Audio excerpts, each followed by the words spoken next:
This is the Art of Network Engineering podcast.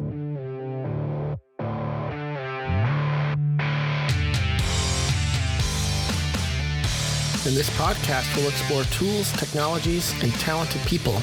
We aim to bring you information to expand your skill sets and toolbox and share the stories of fellow network engineers. Welcome to another episode of The Art of Network Engineering. I am AJ Murray at No Blinky Blinky. This evening, Aaron is on vacation, so he is not with us. But I do have the one, the only, Andy Laptev. Wow, that was really nice. Hi, AJ. The nicest intro I've ever had. How you doing, buddy? At Permit IP Andy. Yes. And we also have DJ Dan. Howdy. Howdy, Dan. How you doing? I feel like that's my catchphrase, you know? At howdy_Dan. Yeah. We're still coming up with them. Howdy powdy. Howdy packet. Oh, instead of the hello packet, it's a howdy packet. Yeah, there you go. I like it. OSPF. See, we're just building up like different options so that the fans can choose which one they think would be the best. I think you should run all of them. Run all of them? Yeah. You're going to go from having no Twitter accounts to like 10 Twitter accounts, and you got to keep all of them active. I don't know. I want a signature greeting now. Hey, Jan. No, John. John. It's a silent J, Jan. I did the same thing. Not the silent J. No silent J. All right, so what I wanted to do is kind of take an episode. We've done a lot of interview episodes, and so I just wanted to take one, kind of reel it back in, and kind of digest everything that we've talked about over the past, let's see, this is going to be episode 10, so like over the past 5-6 episodes, because we've done an awful lot. We've talked to a lot of interesting people. We've talked about a lot of great things. I think that a lot of great advice has come out of this, and as I have gone back and listened to these episodes over again, you know, I don't know about you guys, but a few other things have come to mind, like, oh yeah, you know, we should probably like tack this piece of information on too. So I think a good place to start is what's been your favorite episode so far? Andy, what do you say? You know, it is hard to, how do you pick a favorite? Because then, you know, you hurt everybody else's feelings. Right. No, they're all great. They're all great. You know, Taylor comes to mind. I mean, that's just who hits me right away. And I'm not, you know, I don't want to sound like hung up on his age, but the fact that he's 24 and he's accomplished as much as he has, you know, in his career so far just blew me away. You know, Taylor was a rock star. He's also humble, which I love. You know, a really smart person who's humble is awesome. But, you know, Taylor really blew me away. And I actually pulled up his blog a couple weeks ago because I had to do something on a VPC and I couldn't remember how. And I went over to his blog because it was just a great write up on VPC. So, you know, I was a big fan of Taylor. And then the architects that we had on, you know, Danny and also Joe, just the fact that to me, it really made an impression when they said that they sometimes get hit with imposter syndrome. Because I figure once you reach that level, you know, you're at the epitome, you're the king, and the fact that they still get hit with that, you know, helps me a lot because I seem to be filled with a lot of imposter syndrome lately, and it's nice to hear that people way ahead of me down the road, you know, experience that too. So, yeah. So, quick update on Taylor. In the weeks since the recording of his episode, he has been promoted at work to a senior deployment engineer. Nice. Which is, you know, obviously after listening to him, which is, you know, well-deserved, right? Like he's got multiple professional level certifications. He's definitely fast become a go-to guy for other engineers.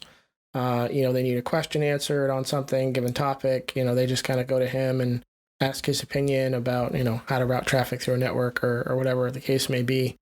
And so that's really cool to see him get promoted to that position. But yeah, quick update. Way to go, Taylor.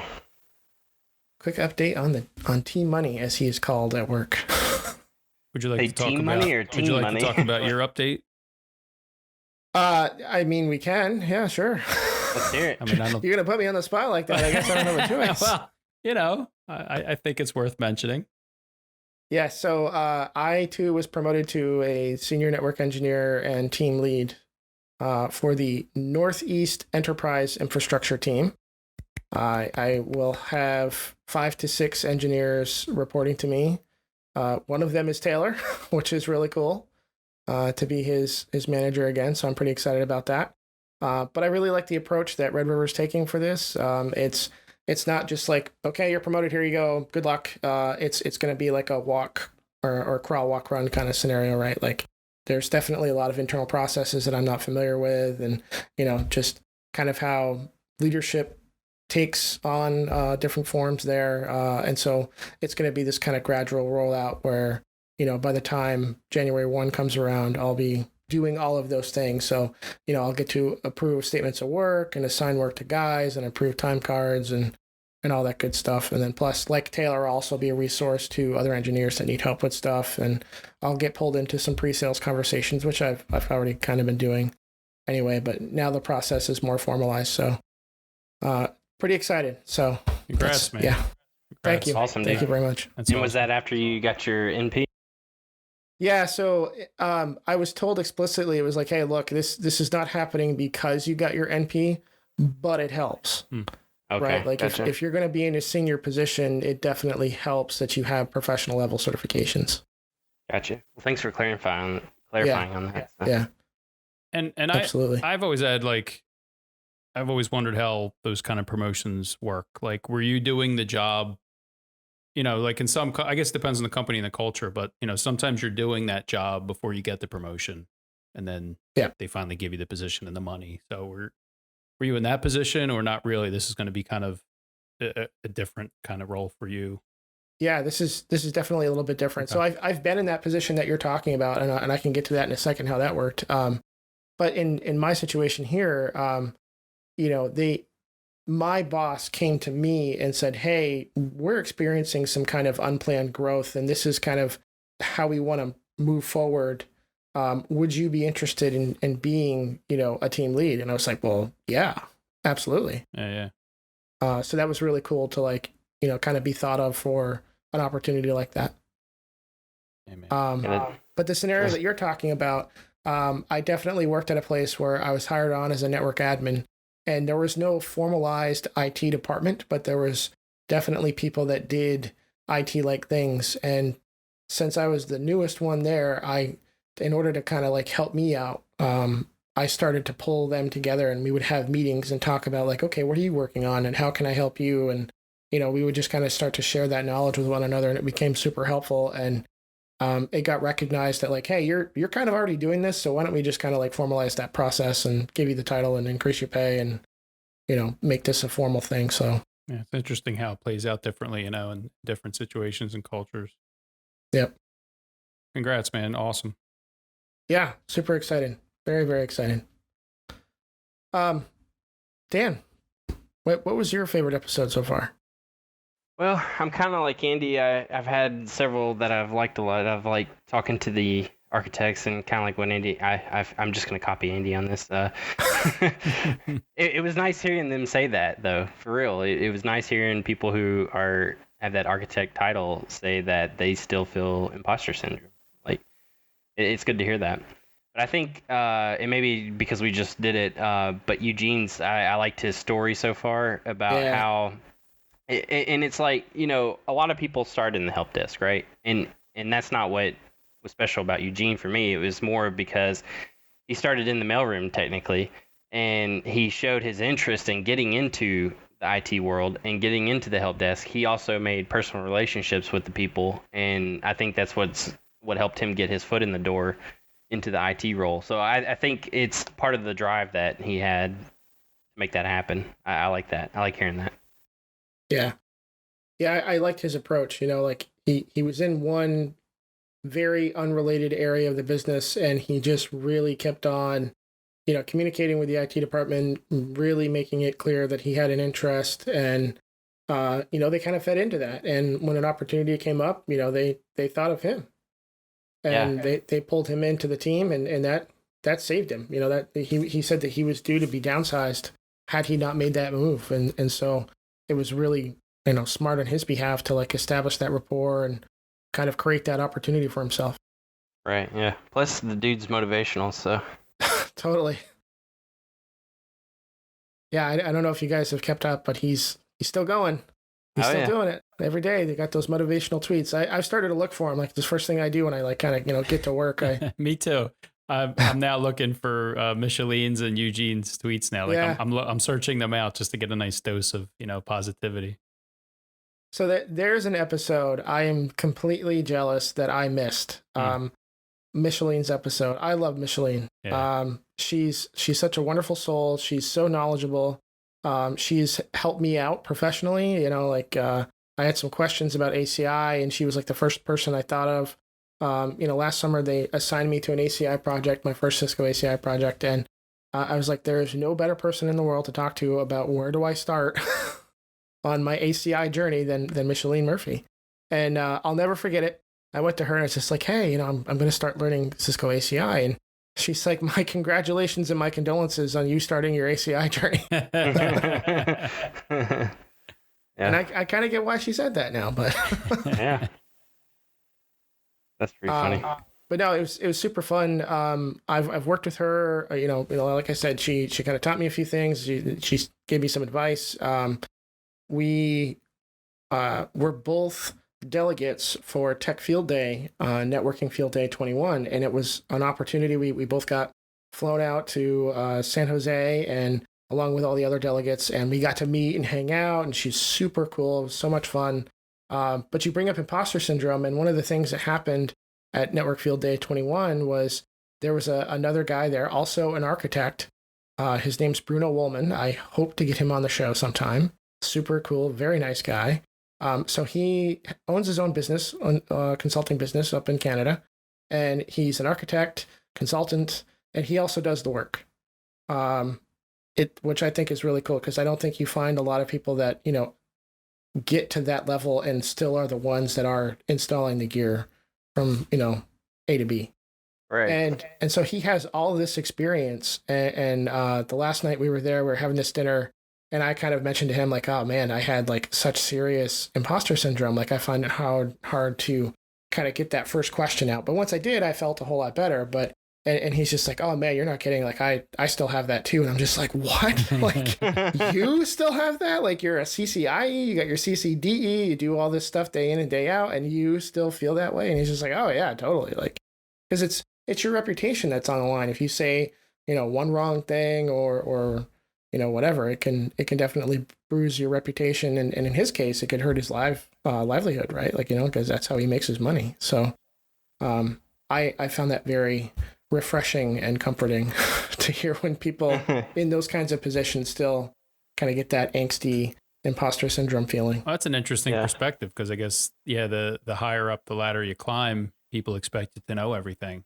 you know, and like you said, you're one misstep or one, you know, wrong piece of information away from like, oh, he doesn't know what he's talking about.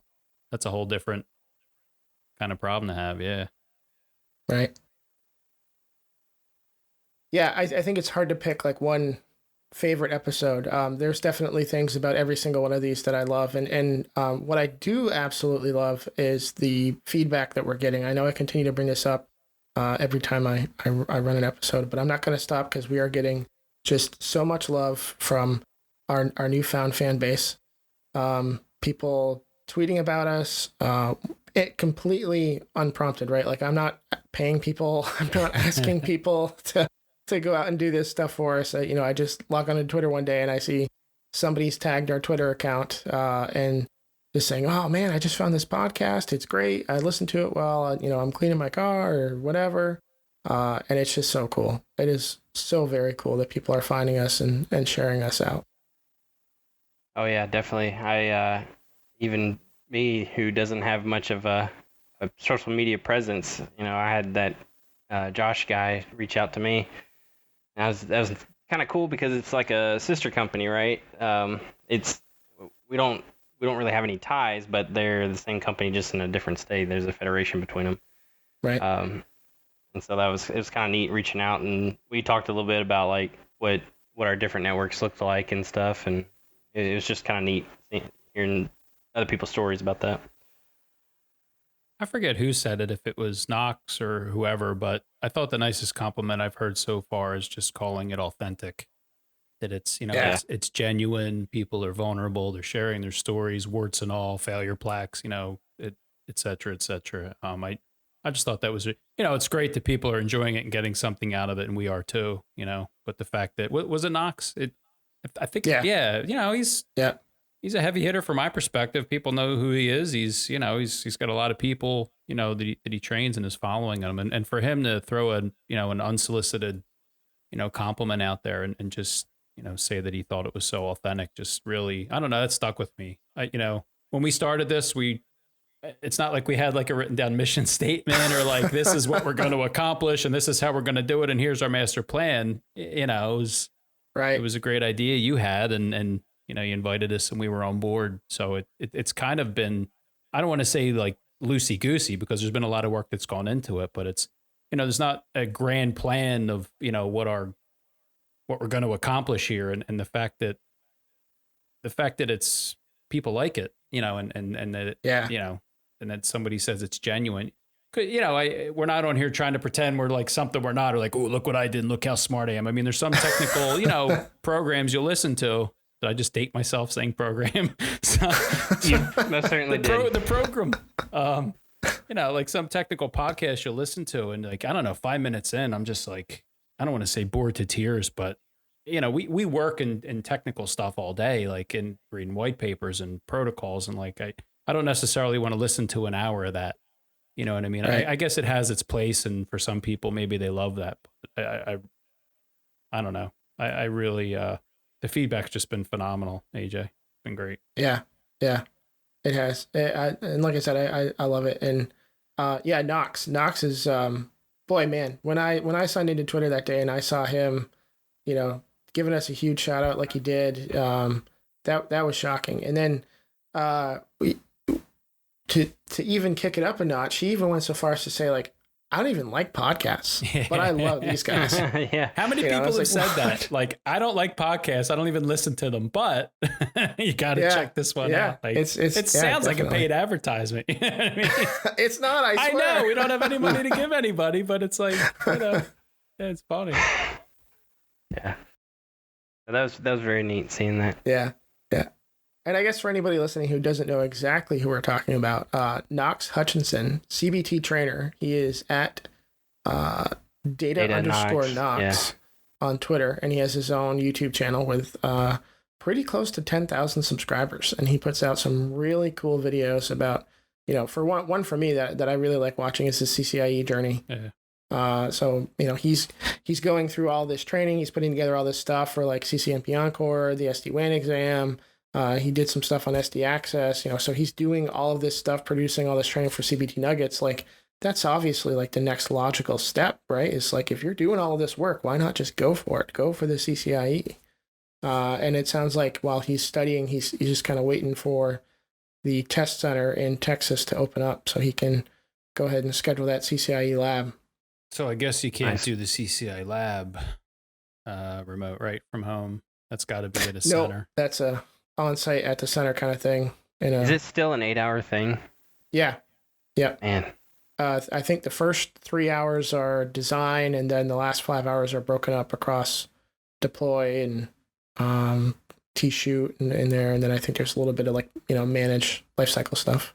So I wonder why that's like so special that you have to be, I mean, you're just basically at a computer, right? It's not like the old school exams where they go or the labs where they go and like pull wires on you while you were gone. And I mean, it sounds like something you could do from home, but maybe there's reasons why. Is it a sim though, or is it physical? It's all virtualized. I'm honestly not sure. Yeah, I gotta imagine it's all virtualized at this point, but it's probably a very controlled lab, maybe just the level of that cert they they want to be in the room keeping their eye on you. Yeah. No funny business. Was that the $1,500 lunch I've heard it called? Yeah. Oh yeah. Yeah, it's interesting. Like when you see some of the guys like Keith Barker and Jeremy, I'm gonna butcher his name. Is it Ciora? Chara. Chara. That's it. Yeah. when because when was it, 2002 or 2001, 2003, somewhere around there, when they first released the CCIE? I think it was like the 90s, like mid 90s. Oh really? Oh okay. Yeah. I'm way off then. I thought a bunch of them got certified around that time though. Oh yeah, no doubt. I'm sure a bunch of them did. I don't think a bunch of people like jumped on the CCIE when it first rolled out. I think it took time to, build a name for itself. But yeah, there's definitely a surge in the early 2000s. But I think originally it came out in 95, 96. We'll have to do a fact check. Gotcha. Yeah. Well, good luck to Mr. Knox. I hope they open the center for him soon. Yeah, absolutely. So, what I'd like to do is kind of walk back through some of these, provide some updates, maybe some additional thoughts. And one of the ones that I wanted to jump back to, because a lot of people have commented like how good they thought some of that advice was the personal branding episode. And there was actually a technical recruiter that hires for network engineering positions. And she has raved about the podcast, which, I just want to thank her very much because she has promoted it. She binged listened to all of our episodes in a single afternoon. And she hit me up on LinkedIn and said we gave some really solid advice. And, the whole platform where we're just kind of supporting each other has been, I think, according to her, she thinks extremely beneficial. So, but in that episode, personal branding, we touched on keeping a clean record, right? Like being a referable person. And being somebody that, you can get like a clean refer from, you don't really burn bridges or have a bad rap or anything like that. And I know you've brought it up, Andy, in conversations with you, but I'm going through an extensive background check, we'll call it, for work. And, they want years and years and years worth of stuff, references, old bosses, places I've worked, and they're going to call all of them. And then they're going to ask, who else knows AJ? Who else can I call that I didn't tell? You might be getting a call from someone about me. So I think it kind of, for me, drives that whole point of like, keeping a clean record and not just like, criminal record, like just keeping a clean work record and, keeping it cool with everybody that you kind of work with throughout your career. Cause I would hate to have like some silly issue bite me, and make me miss out on an opportunity that I'm potentially looking at right now. Right. Yeah. Don't burn any bridges is kind of what you're getting at. Yeah. Yep. Yeah. I'm going through the same kind of check as well, AJ. And, I do feel that over the years I have cultivated, a reputation of, not being a jerk and being curious and wanting to learn and helping people where I can. And yeah, as they go back and start talking to people, I'm not worried, maybe in my younger years, way back in the day, they would get different feedback. I might have been a little more fired up about things back then, but, this was pre-network engineer. But yeah, whether you call it your personal brand or whatever, but that reputation is, it's everything. And we've heard it from guests, how the reputation, like, what was it? Like Eugene, he had a good reputation there. He was reaching out to technical people and the CIO liked him and he was a hustler and, like, come on, mailroom to network engineer. That's like, the American dream there. And, I doubt he would have been able to do that, if he had a sullied reputation, if he was the guy that people avoided, Right. I think that's really been, sometimes prominent, but sometimes underlying theme throughout a lot of these career stories that we've heard, right? It's like having a good reputation, being a go-getter. I mean, again, like going back to Micheline, she went from a trial lawyer, to a data center architect. And wow. And so, she did that by building a reputation for herself. She had all these opportunities to write articles and, to be published. And she jumped in and helped out the community on the Learning Network on learningnetwork.cisco.com. Very active in the forums. And when she couldn't find the information she wanted or needed, she sought it. And, squeaky wheel got the grease in that particular scenario. She just kept asking and asking and asking because she wanted the knowledge. She really wanted the knowledge. And she made that very clear. And now that she has the knowledge and the career she's been working for, she's very involved in the community, you know, trying to give back. Yeah, which is, absolutely. I think that just further, you know, it keeps kind of, I don't know what the word is, but, you know, reinforcing that reputation you have. You know, it's not like you're real nice and you get somewhere and then you just, you know, forget where you came from, you know? Right. She's still. Pay it forward. Yeah. Definitely. So this recruiter that you're talking to, are you planning on trying to get her on here, or what's the plan with that? Yes. So I have had conversations with her, and I asked her, I'm like, hey, like, would you be able, willing, whatever, to come on an episode and kind of like give your point of view? Like, what do you look for when, you know, you're trying to match somebody up for a position? What's like a crucial thing? Like, you know, talk about resumes, talk about LinkedIn, you know, because it seems like LinkedIn is like where she finds most of her people. Gotcha. Yeah. And so having a really good LinkedIn profile that really illustrates what you're capable of, I think is what helps her find good candidates. Yeah, that'd be interesting to kind of chat her up, see what she's looking for and stuff. Yeah, absolutely. We can definitely look forward to having her on here for a future episode. And I'll be honest with you, a lot of the recruiters I see, you know, they're just posting job descriptions and, you know, and then email blasting everybody saying, hey, I looked at your resume, or I looked at your profile. Very impressive. You're a perfect fit. And, you know, you look at it and you have nothing, you know, like, did you really look at my stuff, man? But, you know, she puts, like, she has a post on there about like that free Kirk Byers Python video. You know, she's really, again, trying to help the community. She's not like just, I don't know. I'm impressed by her. She's again, her reputation, like she's trying to help, because it reminded me, I've been trying to take Kirk's class for, you know, forever, and I sign up and then I don't get to it for whatever reason. And I saw it in her feed in LinkedIn. And I'm like, oh yeah, I got to get on this next round. So I'd like to talk to her. She seems like somebody who's, you know, not just trying to place people, but, you know, trying to help people. Yeah. Yeah. Yeah. I think she, you know, from her vantage point, she has a really good vision of where this industry is going. So I think she's just trying to help equip the rest of us with, you know, the skills that we're going to need to fill those positions that she's looking to fill.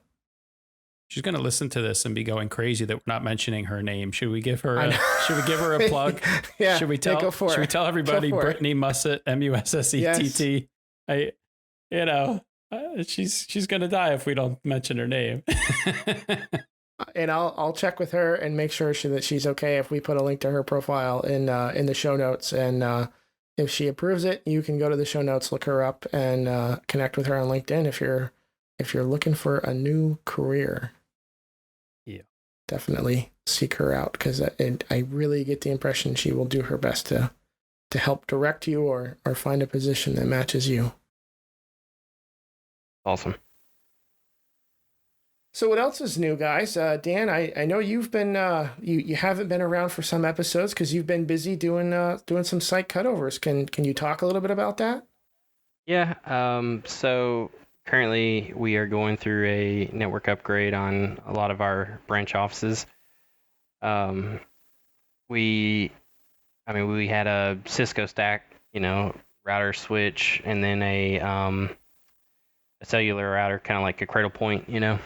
Mm-hmm. And for failover, and we are now migrating to Cisco Meraki, and we're doing the full stack on that. We're doing the MX, the MS, and the MRs, and the MXs actually have cellular capabilities, so we just use those for. But we're trying to cut down on equipment, and so we use those as the cellular for backup, and then their regular ISP for, you know, broadband. But yeah, so it's been a fun project. One thing I like about Meraki is the dashboard and being able to create a template and then apply a network to that template. And then you don't have to actually configure the devices anymore, which is really nice when you have over 200 sites. Oh man, I guess. Yeah, because in the past when you had to, troubleshoot or anything like that, you had to log into every single device, right? Not every network, but like if you're in a select network, you know, Now Right. you don't have to do that. It's much nicer. And I actually got to do a little bit with Python. Now I have to admit I did not write this code or anything, but one of the Meraki engineers, he's a CCIE. Him and one of his coworkers, they had a similar situation as us, and that is, well, let me back up just a little bit. So with Meraki, there's a lot of little caveats, right? I mean, I think any cloud provider, cloud anything that you go to, you're gonna have some caveats. But one of the caveats is when you create these templates for these networks and whatnot, you cannot say which network gets which IP address range, right? You can go in there and say, hey, I want to take a /24 and make a bunch of /30s in it, or whatever the case may be, right? But you can't say which network gets which one of those ranges. Now, the way you can do it is if you run a Python script, and you can actually create like a spreadsheet and put what network you want it, which network you want the subnet for. And so they shared that with me. So basically, all I had to do, I had to modify the script just a little bit, but again, I worked with one of our developers to do this. I'm not a Python guru by any means, so I can kind of read it. But so I created that spreadsheet, and then I had one of my other engineers help me with that, and he did a really good job with that. He's kind of a more junior engineer, but he's done really good on this project. So I commend him on that. But we ran that script, and we were able to get all the sites to keep their IP addresses essentially. So yeah. Yay, Python. Very cool. Heck yeah. Hey, it's nice, man. It really saved our bacon, that's for sure. Man, don't you just love Meraki? Yeah. I mean, I really do like Meraki. I tell you what, man, having a single dashboard. I'm not gonna say the one word. Don't say it. The single no. But having the dashboard is super nice because if I need to troubleshoot wireless, if I need to troubleshoot, switch, if I need to troubleshoot firewall, it's all within the dashboard. I like that, and it's so much easier than having to go in and log into every single device. So much better. So does the dashboard tell you I'm Meraki challenged? All I know is from what you guys talk about. Does the dashboard tell you where the problem is? Like, so you don't have to log in all those devices? Like, is it's really easier to troubleshoot? I think it is because so Meraki also has this product called Insight, and Insight is really nice because you have web app health. And so what you can do is, like, if you have a custom application within your company, you can put that application's URL or whatever, if it's a web-based, right? You can put that URL in that Insight app, and what it will do is it will actually kind of monitor the performance of that. Like, so if you have a bunch of users in an office that use that application, it like monitors their usage essentially, and it'll let you know, like, is it the network? That's nice. Is it the WAN? Is it something outside of the network that you can't really control? That kind of stuff. Is it that user's machine? That's really nice. It'll almost notify you before the phone starts ringing.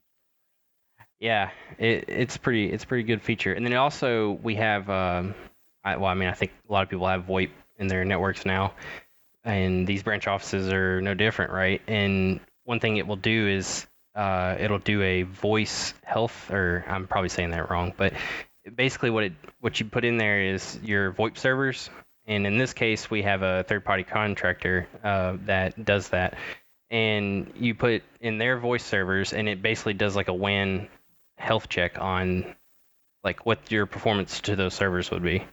So because they love blaming us that whenever whenever there's phone issues, they love blaming us. So Always the network, right, Dan? yeah, so now I have like ammo I can come back with, like, no, it's doing just fine. Take a screenshot of that dashboard and email it on off. Not the network. Dashboard said so. Yeah. So Nice. I've done a few Meraki projects this summer, and in fact, I have to remotely support a deployment tomorrow. Okay. Of Meraki. So we got a junior engineer going on site with a customer, and he's going to set up the boxes and stuff. And should he run into any issues, he'll give me a jingle, and I can just jump in the dashboard and help him with the config or whatever the case may be. But Yeah. I like working on that stuff. It's pretty fun. I want to get more savvy with the API. I haven't done a whole lot yet. But it'd be fun to play with. That Python script is the only thing I've done with the API so far on the Meraki side. But no, it definitely. Another reason why I like it is because our network team is like really small, and I'd rather us not have to worry about the branch, because there's like 200 plus of these offices. I'd rather not have to worry about them as much, right? And with Meraki, it's a lot easier just to like troubleshoot and all that stuff. You can do here's another nice thing is, I don't know if you guys ever have to do like packet captures whenever you're doing troubleshooting or anything like that, but there's been, and it's not like something I do weekly, but there's been several times where we've had just really odd gremlins or something, whatever you want to call them. And if I have to packet capture something, I have to get a remote tech on that location. I have to get Wireshark on their machine. I have to get the span port set up so that I can mirror that session over there. And it's just a pain in the rear end. And with Meraki, now I don't know if all of their devices do it, but from what I've seen so far, everything that we have, I can do a packet capture right there on the device. And that, mind blown. I love that. Yeah. So you said you got the MX, the MR. Yeah. Do you have the MS as well? Yeah, we have MSs as well. Full stack. Yep. Nice. Mm-hmm. I've been trying to throw the idea out on getting some of those. What is it? The MV? Is that the camera? Oh yeah. Yep. Meraki Vision. Yeah. I see if we because we're basically like an MSP to these branch offices, right? And so it's like if they want security systems, we could set up something like that. And I don't know, have any of you had any experience with the Meraki phones? Not directly. Taylor actually, when we worked together at that other job, the manufacturing company, he actually got a couple of Meraki phones and we tried them out for a little bit. Are they any good? The phones themselves were really sleek and sexy. It's really nice hardware. But it doesn't matter if they worked or not. They looked cool, right? Right. I honestly don't remember. We had an on-premises Cisco VoIP phone system, and I want to say that he was trying to integrate them with that, but it wasn't maybe quite working the way that we expected it to, or whatever. I can't remember. Yeah. What challenges we may have had, if any, or what the case was, but it was definitely nice hardware. Yeah, I'll have to reach out to my my rep and see if she'll give me some just to play around with. Oh yeah. The cameras are pretty cool. You can do all kinds of searches and stuff. Like I've seen demos where one of the common talking points was like, oh, like if you have a problem with like theft or something like that, like if you're a store and somebody says, oh hey, whatever was stolen, like you can find an image where that's like the last time that object was seen, and then you can have it fast forward to just before that object disappears, and you can see exactly like, oh hey, somebody carried it and moved it to a different part of the screen, set it down somewhere else, or they picked it up and walked off with it. And so at least you have somebody to talk to. That's sort of like, oh hey, we saw that you picked up this thing and moved it, where'd you go with it from there, kind of thing. So it was just really cool. Like you can just search for when pixels change inside a certain part of the frame. It was really cool what you could do with it. That's almost scary. Right? Wow, that's awesome. Yeah. Yeah, I'll have to reach out to her. It's a lot better than some of those other DVR systems that you get. Like it just straight up records video, and then you got to do the guesswork on like when maybe something happened or whatever. But the search that you could do, it was pretty powerful. That is pretty neat. Yeah. I'll have to reach out and see if I can get a couple. Yeah, definitely. Even if you just get one to like put on your network gear, right? Just keep an eye on your stuff. Yeah, so I was actually wanting to do that. Get one for we have we have a couple data centers. I'd like to get one just to put in there and see how well it does on like a room monitor type thing. Right. If they have like thermometers or anything like that on them, any kind of sensors. Not off the top of my head, I'm not sure. Gotcha. I'll have to check it out. Yeah, that's kind of been what that's died down for me because we did our initial rollout, and so that died down.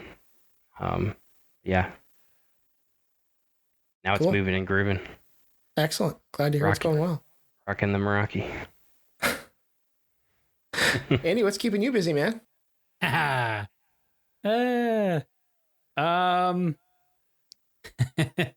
Well, I got 2 little kids at home keeping me busy. That virtual learning? Yeah. Virtual kindergarten started today for my 5-year-old, and virtual preschool started today for my 3-year-old. And it went swimmingly with no issues at all. Yeah, we're. You know, I talked to your kids and they said their teachers are real jerk animals. Yeah. yeah, maybe. No, it's, they're still home, 170 something days into COVID. My state, isn't, the numbers aren't all that great. So all the schools started with, whatever this is called, virtual learning, I guess. And then down the line, there's some choices you can make with if you want to send them part-time. So I don't know that COVID still, our lives here, my wife and I and the kids are different than they were 6 months ago. So still contending with that, trying to do the best we can with that. But,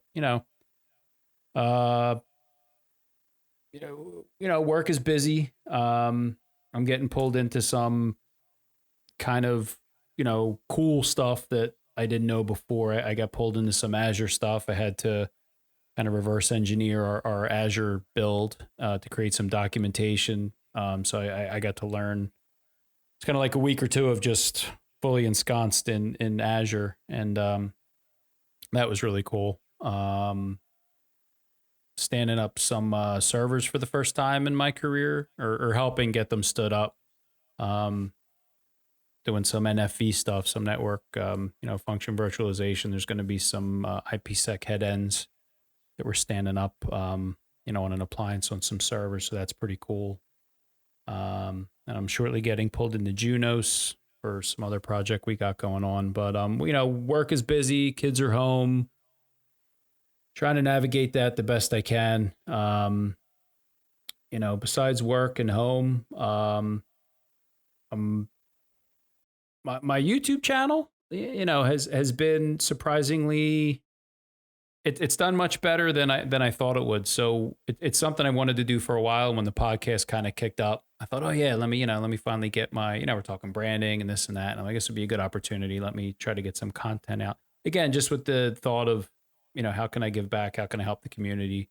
I originally intended to do technical stuff. Like I would run into things at work or studying and like, oh, that would be a good thing. Let me write that down. I'll do a quick video. And kind of more what it turned out was more just, I don't want to say I ripped off the podcast, but more like conversation, more like conversational really, where it's like, how did I go from, network engineer or cable guy to network engineer or, just different things, the power of the study group, but just more conversational stuff. And I'm really surprised. I did an interview with a guy I used to work with, in like 2 months, I think I got like 14 or 1500 views, which, I mean, that might not be like, rock star territory, but again, I was just doing it because I like to create content. It's fun. If it helps somebody, great. And I got a lot of, that's how I went from cable guy to network engineer. I had at least a dozen, if not more, people reach out to me like, yo, thank you so much. This has given me hope. This is incredible. I'm right there. That's what I want to do. Or so it's just like, real feel good stuff like we've been talking about here. So, that's been fun. The personal branding thing, I'm still trying to chip away at. I registered my domain and I'm going to get some help from you and Aaron on building out a website. Cause I'd like to just be able to point people to like, permitIPAndyAndy.com instead of, well, here's my name on Twitter and here's this thing and there's my blog and here's the front door, come on in, check it out. One central location for all your Permit IP Andy needs. Yeah. And I got some stuff in the works. I want to do on YouTube. I got some more interviews coming down the pike. I got a giveaway I want to do. I just haven't figured out exactly how to do it yet. I have a limited resource that I want to give away, and I want to put some thought into it so that the right person gets it. Got some technical sessions in the works. I'm supposed to get together with Danny and do a Python session when we can make that work. So I'm excited. Nice. Yeah, he's gonna show me, Python for dummies kind of. You know what I mean? I know nothing about Python. Show me how to do something. I think we're gonna have a card game or something. But I'm excited for that. Yeah. What else? And I'm gonna get back into my Encore studies. I think I'm gonna take your advice, AJ, and just book the exam maybe like 2 months out. I've done that in the past where I book a date and then it creates that sense of urgency because I took all three of the previous CCMP exams multiple times, and I took so long. I was part of the reason I didn't get the MP with the old exam. So they're gonna book it and go for it. And yeah, I think that's a lot to keep me busy. That's what I've been up to. But I'm loving the podcast. It's been really fulfilling, and it feels really good. How do you like Azure? I'm a baby, Dan. I just the very simplest stuff. I had to Super create. whiny. I gotcha. I mean, it's it's amazing. It's magical. It's it's somebody else's data center, I guess, but it's cool that you can just. Cloud guys won't like that. Huh? I said cloud guys won't like that. Well, there's infrastructure. It's someone else's computer. Yeah, you know what I mean? The cloud is somebody else's data center. I hate to break it to the world, right? But I mean, it's cool. I like what I've learned so far. I want to sit through the there's an Azure Fundamentals class I want to sit through. It's about 10 hours. Because I really need the fundamentals. I mean, this was kind of like a fire drill thing. I just had to get some documentation created that wasn't created. And we had to hand something over to operations, and they were like, no, we need documentation. So, but it's cool. All this stuff I'm getting to touch is cool, cloud and, virtualizing network functions on server appliances. And I don't know, I'm circling back earlier to like, I'm really feeling like an imposter a lot lately. It just, there's a lot of heavy stuff happening in my career, and I'm surrounded by a lot of bright people. And not even at work. I mean, even just in the Discord, server, it's all about the journey. I feel like everybody is working on all this stuff and all these certs and all, it's great. Like it's amazing. There's so much hard work, happening. And I'm just sitting there like, I need 10 more hours in my day to, you know what I mean? Sometimes I just feel like I'm standing still, but I think scheduling that Encore exam will be really helpful, and carving out some dedicated time every week to start knocking it out. I think I have a good plan. I have a poor track record, kind of like you were saying before, AJ, of failing these exams, even though you prepare like crazy. I've been dabbling in that Coursera course, how to learn or whatever it's called, because I'm trying to kind of tweak how I study too, because I'm tired of failing these exams. You know what I mean? I want to. Yeah. I want to be like Taylor and get 4 professional certs, and maybe that's a young man's game, but I'm going to try. I'm coming after Taylor. Nice. Man, it sounds like you're doing anything but standing still. Yeah. I mean, you got a lot going on between work and then trying to balance, kids at home all the time, and now they're starting school. Yeah. Before you could probably just entertain them a little bit, and then they can probably entertain themselves for a little while and let you work. Or you and the wife can take turns watching the kids and get some work done, trade off. But that's a little bit harder to do when they're in school. Yeah. It's been, life has been different, and it's been difficult. But I try to look at the positive, and I have a lot more time with them, and it's made certain things in my life more difficult. Like productivity. In all aspects of my life, be it career, certifications, or creating content or whatever. But I don't know. I'm trying to develop a new philosophy of just I'm just going to do my best each day. You know what I mean? And sometimes I'm kind of hard on myself, and I expect a lot of myself, and I think sometimes I push myself maybe harder than I should, and there's usually side effects of that. So, I'm just going to do the best I can and try not to set the world on fire every day. Cause even though I've done that for a lot of my career, in my COVID world here, you know, I don't know, something's got to give. You know what I mean? I can't run a school out of the house with 2 little kids and be as productive as I was. So I'm just basically having conversations with, you know, all the important people in my life. Like, here's where I still am, and I'm, you know, having a tough time being as productive as I was before. So hopefully we can all work something out. You know, even with the podcast we were talking about, you know, I'm going to need to carve some study time, and that might take a little time from that for me, but 24 hours in a day. And you know what I mean? I did sacrifice sleep for a while. And again, there were negative effects of that. Catch up to you. Yeah, it did. I was staying up, you know, 9:30 to 12:30 every night trying to study or create content or write stuff, or just, yeah, tired Andy. No bueno. Not long term. I can do it a night or two, but a couple weeks of not sleeping right. So yeah, man, busy. It's good. How about you? What's keeping you busy? What are you up to?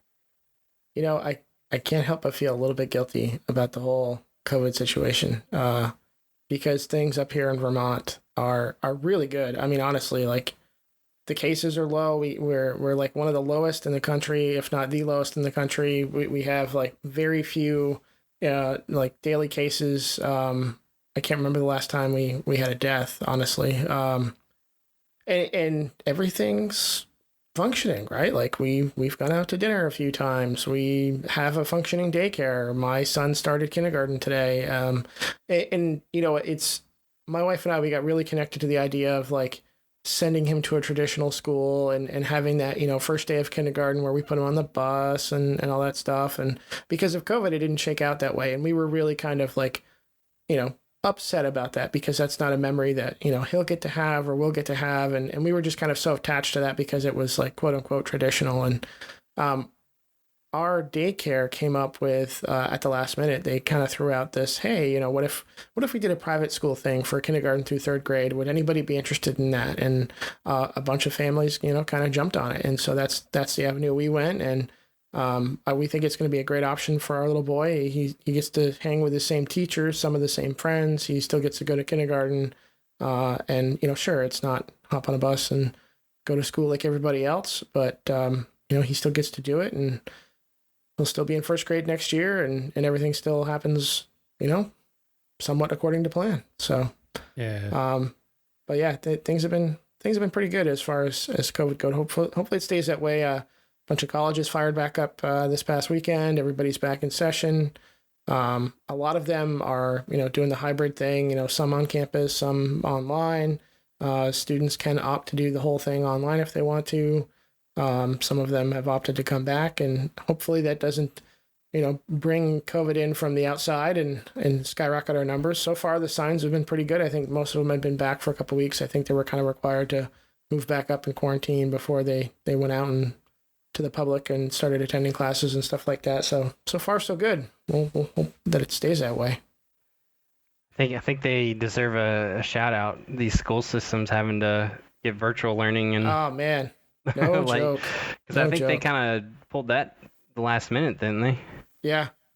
A buddy of mine, very, very good friend of mine, he's a help desk manager for a very large, well, it's probably nowhere near as large as like some of the school districts around you guys, but it's probably one of the largest school districts in the state of Vermont. He's a help desk manager there, and one of his responsibilities is rolling out the one-to-one program, all the laptops and everything. And, you know, when that stuff gets damaged, he's got to work with, you know, the manufacturer to get repairs, you know, because they buy the warranties on all that stuff. Though they have a bunch of iPads, a bunch of MacBooks, a bunch of laptops.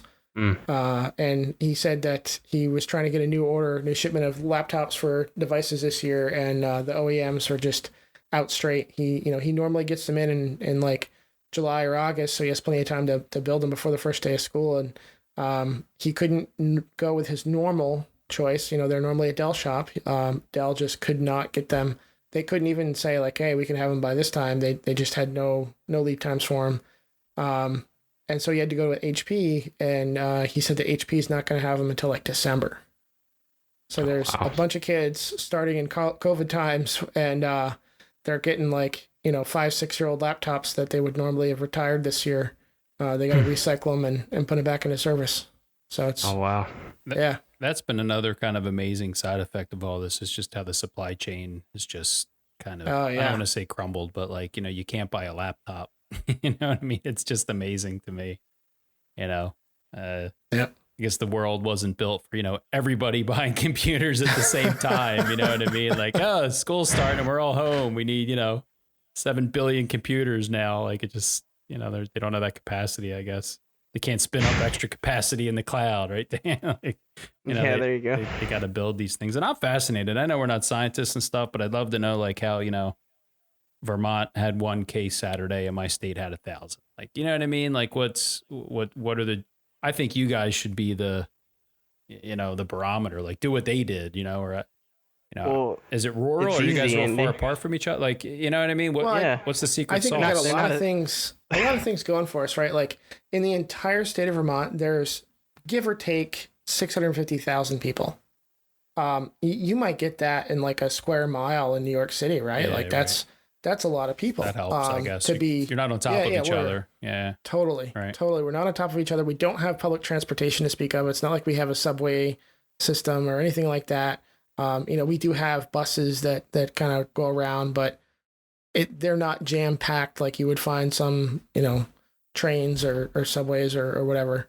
So I think we have a lot of things going for us that it's probably close to impossible for other places to kind of replicate, and then by and large, like people are following the masks and the social distancing rules. So not only is there already kind of this inherent built-in social distancing just because of lack of population, but when people are forced to go into places where they have to be close to one another, they follow the guidelines.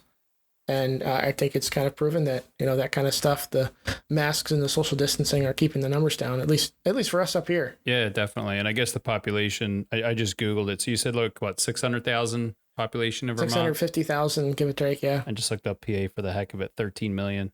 So I guess, just the sheer numbers, I guess, people are going to be more close to each other and possibly, but no, I mean, that's great. My wife even said today, like, he was doing his distance learning thing and, they all had to stand up and do a dance. And, she's like, it made her sad that he's like standing in front of his computer, dancing by himself, like he should be in a class or there's just all these little kind of heartbreaking things. If you look at it that way, I'm gratefully safe and we're just going to wait it out and hopefully maybe he can be in person in January or something. But definitely a different world than we grew up in. You know what I mean? And yeah. For sure. And fortunately, all these digital tools we have, he can do that. He can get an education, at home, which is pretty cool. Yep.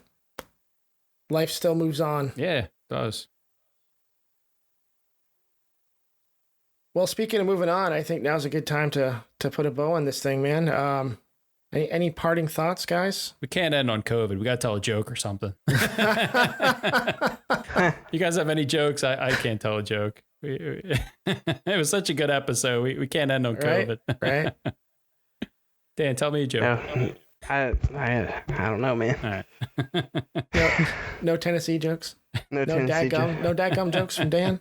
I had no dadgum John jokes.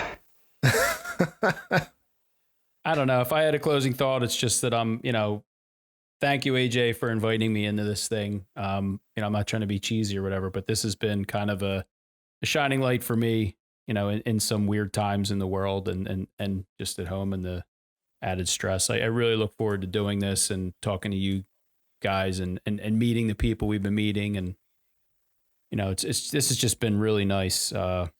I think you starting up, you failing that exam and you starting up the Discord server, and it's all about a journey. And it's just funny when you look back, all the things that had to happen for us to even meet to get to this point. And then, it was a ton of work that you did getting it off the ground. And, I don't know if people, I didn't realize prior to being involved how much work, is involved. I just figure, you make a recording, you upload it to somewhere and it's magical and people listen. But, That's the abridged version. Yeah. Yeah. But I just been having a blast with this. It's really, I really enjoy it. Thanks for, making me a part of it. And I'm really glad that people are getting, something out of it. All the positive feedback we've been getting. Feels really nice. Yeah, absolutely. We'll save the full story on how this whole thing started, but I'm very grateful. When I came to you guys, the three of you, Aaron, Andy, and Dan, and asked you guys like, hey, what do you think of starting a podcast? There was like zero hesitation. Like, yeah, we're there. And I kind of thought I was crazy for approaching you, but you had no hesitations, and here we are. I think this is going to be episode 10, and we have some more guests lined up. We have some great topics to discuss. Somewhere down the line here, I think by episode 20, so in another 10 episodes, we want to start doing a video version of this where we're recording these conversations. You can see us talk, our hand gestures. You can see Andy's awesome John t-shirt that he's wearing right now. And we're gonna post that on YouTube, our YouTube channel, and see what else comes of this. And we just want to continue to keep putting out great content. We have a lot of awesome contributing authors. There's a number of people in the Discord channel that have mentioned they want to do or host a session on a given topic. So we're going to record those, and we're going to also put those in our YouTube channel. Just really want to make this a resource for network engineers. So whether you need to learn about a technical topic, or find some people to study with, or just take in more network engineering information. Somebody actually wrote a review for us on iTunes, and one of the things they said, I'm just exposed to my place of business and where I work, and listening to the podcast lets me be exposed to other places of work and how they do networking. And so it's kind of giving me, some more experience. And that was something I never even thought of. And I definitely want to bring more of that. One of my favorite sayings that I've heard along the way is high tides make all boats float. So if we can share all of our information with one another and help each other grow a little bit, then I think that's a success right there, man. Yeah, for sure. Definitely. All right. That sounds like a note that we can end on. Yeah. That's better. Good job. Yeah. Good save. All right. Awesome. So if you want more, go to our website, artofnetworkengineering.com. Make sure you click on the link, subscribe to our YouTube channel. Like I said, we got more video content on the way. Make sure you subscribe to us in your favorite podcatcher, and make sure you hit that bell icon, get notified every time we drop a new episode, and follow us on Twitter at artofneteng, art of NETENG. Thank you, everybody. Have a good night, good morning, wherever you are.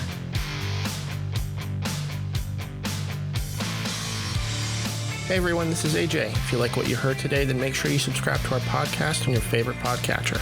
Smash that bell icon to get notified of all of our future episodes. Also, follow us on Twitter and Instagram. We are at artofneteng. That's art of NETENG. You can also find us on the web at artofnetworkengineering.com, where we post all of our show notes. You can read blog articles from the co-hosts and guests, and also a lot more news and info from the networking world. Thanks for listening.